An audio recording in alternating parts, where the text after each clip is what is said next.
and author Shehryar Fazli joins me now from Islamabad in Pakistan. Hi there. A spokesman for this opposition party says Rahman's arrest is just another move from the government to stop the ongoing demonstrations. Do you think that's a valid claim?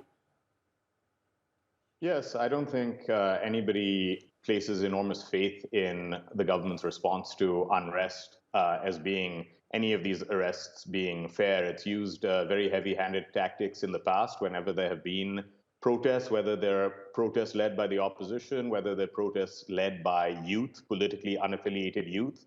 This is the modus operandi. It's losing the government enormous credibility every time it happens.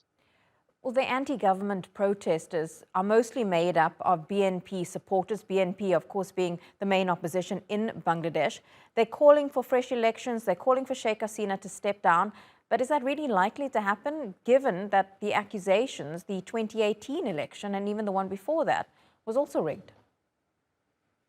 You're absolutely right. The 2014 election was the most discredited election in Bangladesh's history up to that point.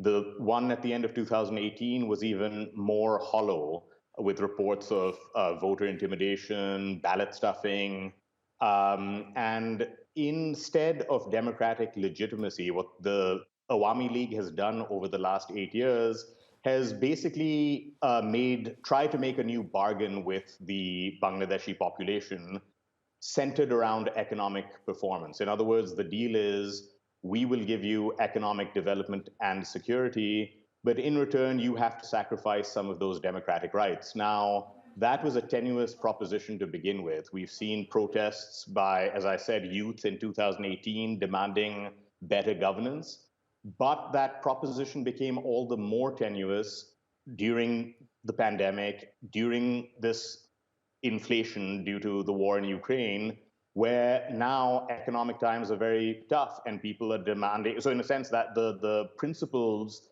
underlying that new bargain have fallen apart. Mm-hmm. So the BNP sees an opportunity to capitalize on this.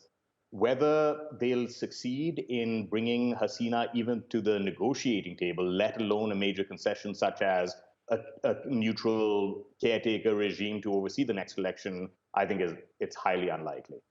And of course, one of the things that has brought protesters to the streets is the economic situation. Bangladesh being one of the fastest growing economies in Asia, how is that going to affect the economy going forward, given that Bangladesh needs to start paying some of its loans at the beginning of next year? Absolutely. And, you know, the pandemic was the first moment that really tested the fundamentals of the Bangladeshi economy. It's one that's dependent on, for example, labor in the Gulf sending remittances home. The pandemic put a stop to that. It's dependent on textile exports that stopped during the pandemic.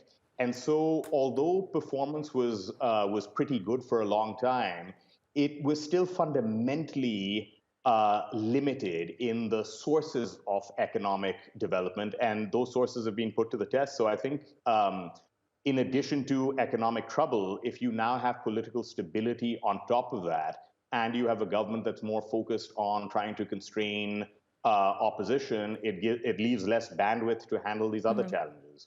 Shehryar Fazli, really appreciate your take on what's happening in Bangladesh and these ongoing demonstrations. Thank you so much. Thank you.